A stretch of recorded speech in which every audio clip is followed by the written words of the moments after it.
Imagine la scène, le champ de bataille social ultime, un dîner mondain. Quelqu'un lâche une bombe, il a maxé son plan retraite pour la 12e année consécutive. Un autre flexe son investissement immobilier de l'été dernier. Un troisième rejoint la mêlée avec un compte de courtage qui atteint un palier dont tu ignorais même l'existence. Pendant ce temps, toi, tu fais du calcul mental en panique. Est-ce que t'as un plan épargne? Et est-ce que ces 8 000 $ qui dorment dessus comptent vraiment? Toi, tu souris, le masque parfait. Tu hoches la tête.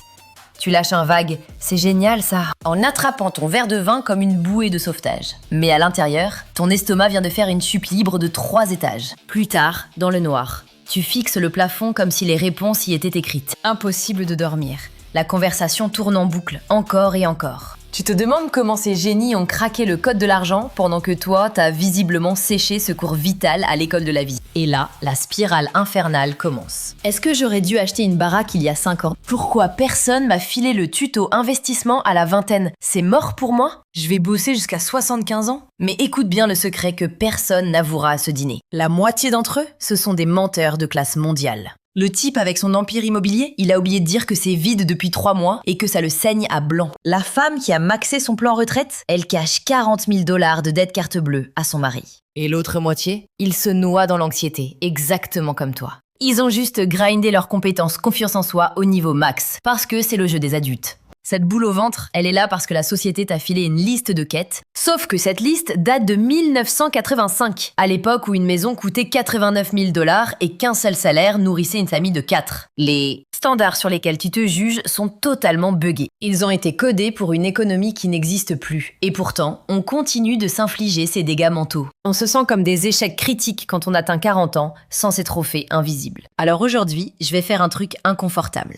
Je vais te révéler les vraies stats, le vrai niveau moyen au niveau 40, basé sur la data actuelle. Certains chiffres vont te rassurer, comme un bon soin. D'autres vont te faire flipper. Mais le plus important, je vais te donner la carte au trésor pour rattraper le retard, même si tu démarres de zéro. Et voici le plot twist qui va te surprendre. Ceux qui commencent leur arc tard finissent souvent plus puissants que ceux qui ont starté tôt en mode automatique. Il y a une raison mathématique à ça, et je vais la décortiquer vers le milieu de la vidéo. Ça s'appelle l'intensité de contribution. Retiens bien ce terme. Une fois maîtrisé, tu verras que la quarantaine pourrait être ton arc de richesse le plus légendaire. Commençons par la vérité qui fait mal, celle que les conseillers financiers adorent te jeter au visage. À 40 ans, la sagesse conventionnelle dit que tu devrais avoir 3 fois ton salaire annuel de côté. Si tu gagnes 80 000 $, tu devrais avoir 240 000 $ stackés dans tes coffres. Ça paraît jouable quand on le dit vite, non? Mais la réalité, elle est brutale. Selon les dernières datas de la Réserve fédérale, l'épargne médiane des Américains, entre 35 et 44 ans, tourne autour de 45 000 $. Laisse-moi répéter pour que ça rentre bien. La médiane, c'est-à-dire la moitié des joueurs de cette tranche d'âge, a moins de 45 000 $ en banque. C'est du délire, on est loin d'avoir 3 fois le salaire en banque. Pour la plupart des gens, ça représente à peine 3 mois de labeur accumulé. Alors, si tu es là, avec 30 000, 60 000 ou même 100 000 $ de côté, mon pote, tu écrases déjà la concurrence. Ces standards inatteignables qui te font sentir comme un raté. C'est une illusion forgée par les banques qui s'engraissent sur ton angoisse. Leur stratégie est simple, te faire sentir en retard pour que tu achètes leurs produits, engages leurs experts et raques leurs frais. Mais attention, ça ne veut pas dire qu'il faut se contenter d'être un PNJ moyen. La moyenne en Amérique, c'est finir sa vie avec juste assez de points de vie pour ne pas crever de faim. C'est grinder jusqu'à 67 ans en priant que le système ne s'effondre pas avant ton dernier souffle. La quête, ce n'est pas d'écraser tes voisins en PVP. La quête, c'est ta propre forteresse financière. Et crois-moi, ce sont 2 missions radicalement différentes. Analysons les vraies stats requises pour le niveau 40, mises à jour pour la réalité brutale de 2025. Le premier palier concerne ton trésor de retraite. Un objectif réaliste, mais qui a de la gueule, c'est d'avoir sécurisé 1,5 fois à 2 fois ton salaire annuel. Si tu gagnes 70 000 $, vise entre 105 000 et 140 000 dans ton coffre-fort. Ça, c'est la voie royale pour une retraite digne, à condition de continuer à farmer de l'or pendant ta quarantaine et ta cinquantaine, quand ta puissance de frappe salariale est au max. Et voici pourquoi ce chiffre est littéralement magique. À 40 ans, avec 120 000 placés, même sans ajouter un seul centime, ce pactole grimperait à 780 000 à 65 ans. Tu ne serais pas le roi du monde, mais tu aurais une armure solide. Ajoute à ça tes cotisations continues, et là, on parle d'une fin de jeu en mode confort absolu. Le deuxième palier, c'est ton bouclier d'urgence. Tu dois avoir 3 à 6 mois de dépenses vitales stockées dans un compte à haut rendement, prêt à l'emploi. Par vital, je parle du loyer, de l'énergie, de la bouffe et de ta monture pour aller bosser. Pour la plupart des guildes familiales, ça tourne entre 12 000 et 25 000 $ de liquidité, invocable en moins de 24 heures. Mais attention au piège classique. Ce fonds d'urgence, c'est pas pour tes vacances aux Maldives. C'est pas pour acheter la dernière caisse à la mode. C'est pas de l'argent de poche pour tes caprices quand tu veux éviter de faire chauffer la carte bleue. C'est un mur de protection unique contre les catastrophes qui pourraient briser ta vie. Perte de job, urgence médicale, ta maison qui s'écroule. C'est pour ça que ce trésor existe. Le troisième palier, c'est l'ennemi juré, la dette. Au niveau 40, tu dois avoir éradiqué toutes les dettes toxiques à haut intérêt. Les cartes de crédit qui te taxent à 20%, elles doivent être purifiées, anéanties. Les prêts étudiants doivent être de l'histoire ancienne ou sur le point de disparaître. Les crédits conso, aux oubliettes. La seule charge tolérée sur ton dos, c'est ton prêt immobilier. Et peut-être une voiture raisonnable, si le taux est sous les 6%. Je vais être brutalement honnête avec toi, droit dans les yeux. Si à 40 ans, tu traînes encore des dettes de carte bleue chaque mois, c'est une alerte rouge niveau 5. Le feu est dans la maison. Les intérêts composés de la carte de crédit sont une malédiction qui frappe aussi fort que tes investissements te rapportent. Chaque mois où tu gardes ce solde négatif, c'est comme nager avec une armure en plomb dans un courant conçu pour te noyer. Le quatrième palier concerne tes revenus. À 40 ans, ton salaire, ça doit être un véritable level up, loin de tes débuts de novice. Selon les stats officielles, l'âge d'or du loot, ton pic de revenus, c'est entre 45 et 54 ans. Arrivé au niveau 40, tu devrais empocher au moins 30% de plus qu'à tes 30 ans. Et je parle en argent réel, ajusté à l'inflation. Sinon, c'est qu'il y a un glitch dans ta matrice de carrière qu'il faut corriger d'urgence. Oublie l'ego ou l'envie de trôner au sommet de la corpo. Là, c'est des maths pures, le code source de ta survie. Ta capacité à bâtir un empire financier est brutalement limitée par ce qui rentre dans tes poches. C'est la règle du jeu. Prends un joueur qui gagne 50 000 $ et en sauve 20%. Il met 10 000 balles de côté par an. Un autre joueur a 100 000 $ avec le même ratio, il sécurise 20 000 balles. Sur 25 ans. Avec les intérêts composés, la différence devient un gouffre de plusieurs centaines de milliers de dollars. C'est colossal. Mais bon, imagine que tu regardes ton inventaire et que tu réalises que t'es à la traîne. Peut-être même que t'es en retard sur toute la ligne. Le réflexe ? La panique totale. T'as l'impression d'avoir gâché 10 ans de farm pour rien, qu'il n'y a plus de respawn possible. Une petite voix te murmure même d'abandonner, d'accepter que la retraite sera un mode cauchemar et qu'il n'y a plus rien à faire. Faux. C'est là que la vérité mathématique dont je parlais devient ton arme secrète. Rattraper le retard à la quarantaine, c'est en fait plus facile que de grind depuis 0 à 20 ans.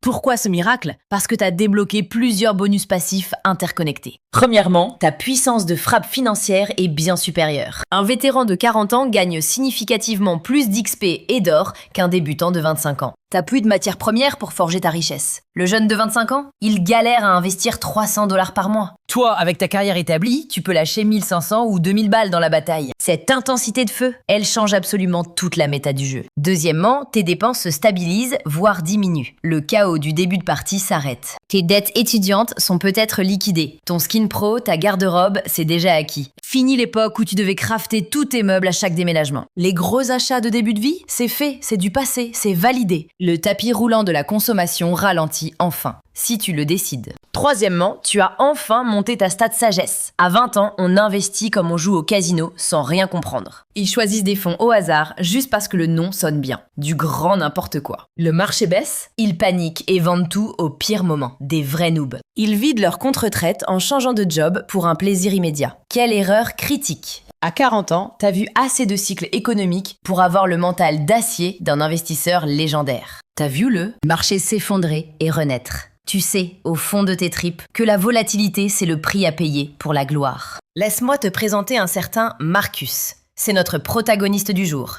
Son histoire, c'est le tutoriel parfait pour réussir son comeback quand tout semble perdu. Niveau 40, 22 000 $ de côté, un crédit auto et 8 000 balles de dette. La galère. Il gagnait 85 000 $, mais avait l'impression de se noyer, la barre de vie clignotant dans le rouge en permanence. Chaque fin de mois, son compte en banque revenait à 0, peu importe ses efforts. Un vrai bug système. Selon les critères classiques, Marcus était en train de rater sa run.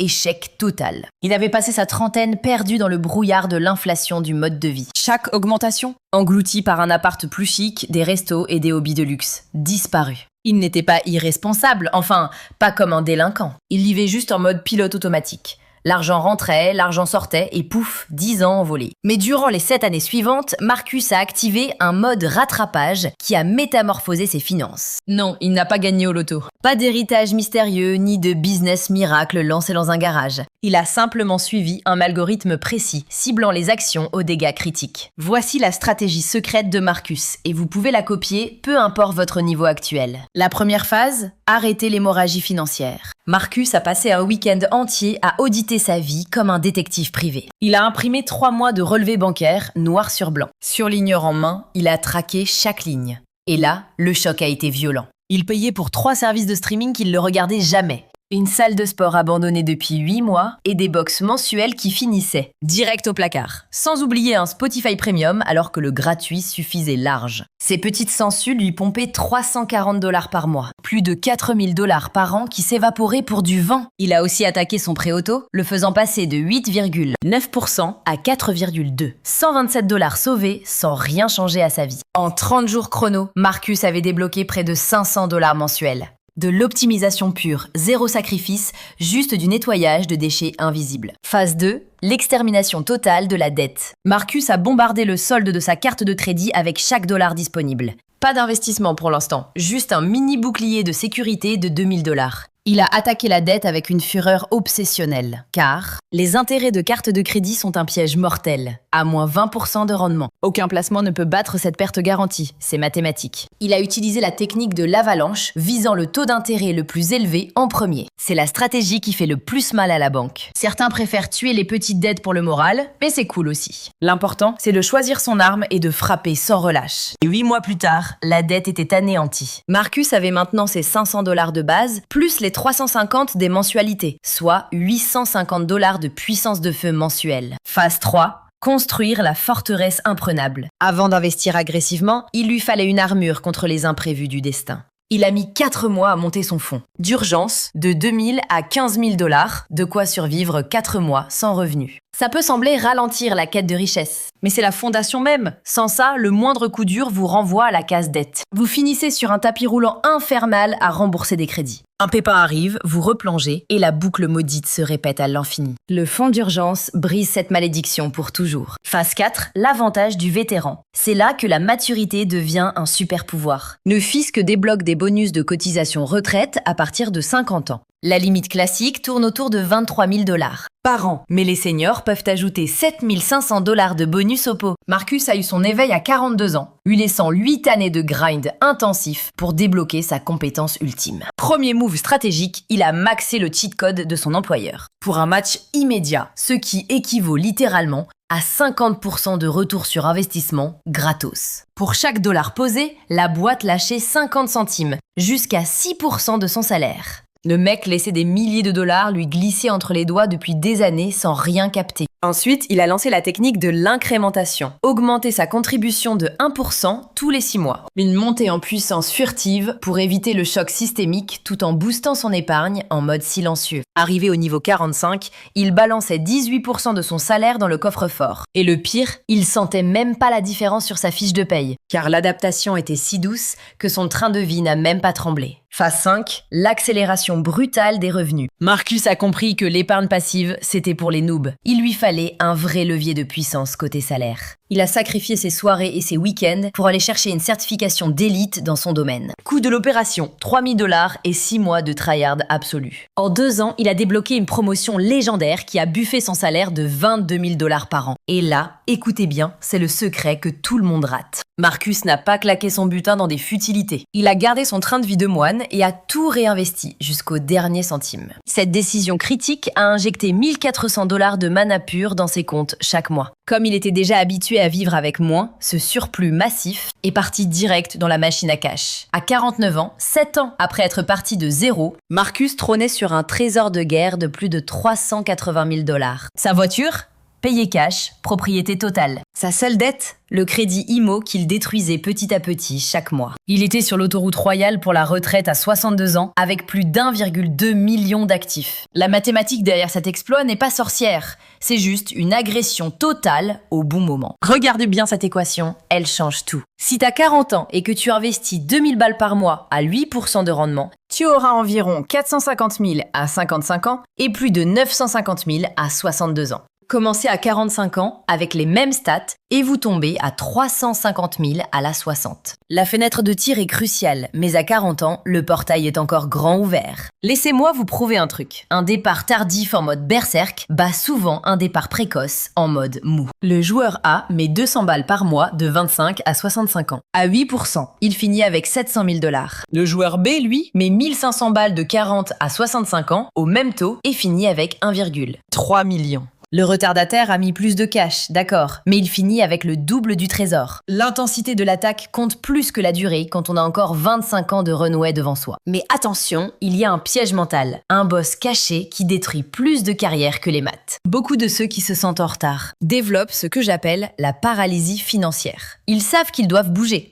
Ils lisent les parchemins, regardent les tutos pour devenir riches, ils sauvegardent des liens qu'ils n'ouvriront jamais. Mais ils ne lancent jamais la quête, parce que le gouffre entre leur niveau actuel et l'objectif semble infranchissable. La honte du retard crée l'évitement, et l'évitement creuse encore plus le fossé. Chaque mois qui passe, le monstre grossit, la honte te consume, et tu veux juste fuir. Mais ce cycle maudit doit s'arrêter. Pour le briser, tu dois lancer une action critique dans les prochaines 48 heures. Si t'es en train de te noyer sous des dettes à taux toxiques, ta mission est d'ouvrir une carte avec transfert de solde à 0% et d'y bouger ta dette. Ça stoppe l'hémorragie des intérêts instantanément et te donne enfin l'espace pour attaquer le vrai boss, le capital. Si t'es clean mais que tes poches sont vides, ton action c'est d'activer un virement automatique de 200 balles dès la paie vers un compte épargne blindé. L'automatisation, c'est le cheat code. L'argent disparaît avant que tu puisses le claquer en bêtises. T'as de l'épargne mais elle dort? Connecte-toi à ton plan retraite et booste ta contribution de 2%. Pas un jour, pas après avoir réfléchi. Aujourd'hui, une action.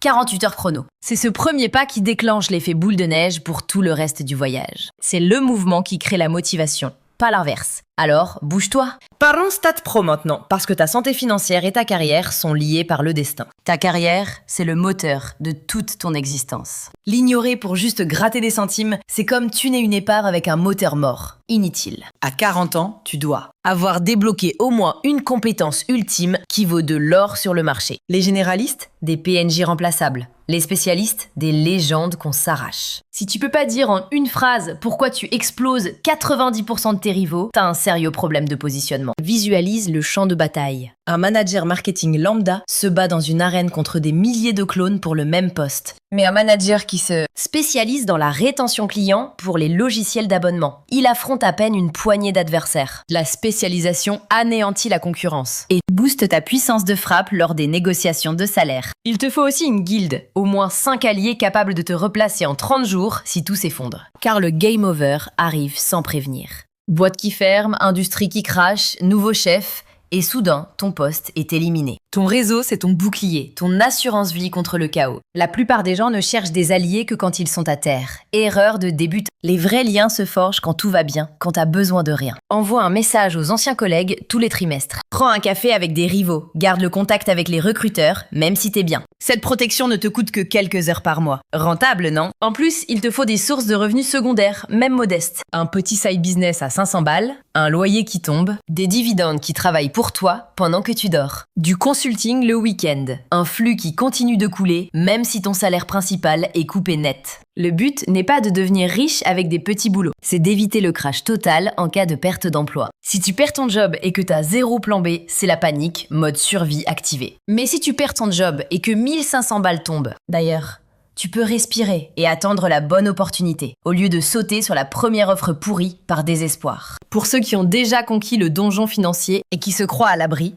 le boss final change de forme. La quête n'est plus de rattraper le retard, mais d'éviter le piège mortel de la complaisance qui one-shot tant de quarantenaires. Je l'ai vu 1000 fois. Un joueur arrive fin trentaine avec des stats en béton, il a été discipliné, il a suivi le guide de jeu à la lettre. Il pense avoir mérité sa récompense, Et c'est là que le lifestyle creep l'attaque en traître. Le château s'agrandit, la monture devient une voiture de luxe, les vacances coûtent un bras. Les héritiers partent en école privée et le budget resto explose comme une potion instable. Arrivés au niveau 50, ils ont cramé tout leur mana financier, alors qu'ils gagnent plus d'or que jamais. Leurs revenus ont doublé en 10 ans, c'est vrai, mais leurs dépenses aussi. C'est la malédiction du hamster. Courir 2 fois plus vite pour rester sur place. L'antidote ultime, recalculez constamment le prix de votre liberté. Chaque fois que votre train de vie monte en gamme, le trésor nécessaire pour la retraite grossit d'autant. Ce manoir gigantesque ne coûte pas juste de l'or à l'achat. Chauffage, assurance, déco, jardinage, c'est un gouffre à pognon qui relève le niveau de difficulté de votre survie. Ce seuil de survie a grimpé plus vite que votre jauge d'épargne. Résultat, vous avez reculé vers l'abîme en pensant marcher vers la lumière. Vous vous souvenez de ce dîner mondain du début? Activez votre œil de la vérité, je vais vous montrer ce qui se passait vraiment sous la table. Le type qui frimait avec son plan épargne rempli depuis 12 ans a 350 000 $.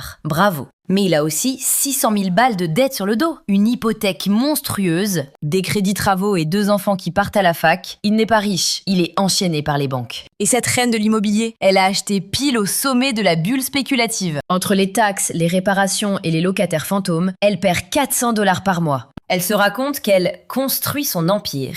Mais les mathématiques sont impitoyables. Elle est dans le rouge pour une bonne décennie. Le troisième larron, qui parlait de ses actions en bourse, il a juste hérité de 200 000 $ de grand-papy. Il n'a rien bâti du tout, c'est un joueur pay to win. Il a reçu le pactole et en a déjà claqué 40 000 en gadgets inutiles pour flamber. Pendant ce temps, tu déprimes en comparant tes galères behind the scenes à leur bande-annonce mensongère. C'est ça, le danger mortel des dîners mondains. Tout le monde joue un rôle digne d'un Oscar. Personne n'avoue qui est en train de couler. Cette comparaison toxique te mine le moral alors que ta situation est peut-être bien plus saine que la leur. Voici la réalité du terrain. Ton score actuel compte moins que ta vitesse de progression. Un joueur de 40 ans avec 50 000 de côté mais un taux d'épargne de 30% est 1000 fois plus puissant qu'un type avec 200 000 de côté qui n'épargne que 5%. Le premier va pulvériser le second en moins de 10 ans, c'est mathématique. À ce stade du jeu, la vélocité écrase la position pure. Si tu es en avance sur le boss, ne lâche surtout pas la manette maintenant. La différence entre une retraite sympa et une retraite anticipée légendaire, c'est juste de maintenir la pression 5 ans de plus. Ces 5 petites années de grind intensif peuvent t'acheter une décennie entière de liberté absolue à la fin du jeu. Et si tu es en retard, relève la tête. Tu es face au moment le plus critique de ton arc narratif. Ton potentiel de gain est à son apogée. Tu peux contrôler tes dépenses si tu décides enfin de reprendre les commandes.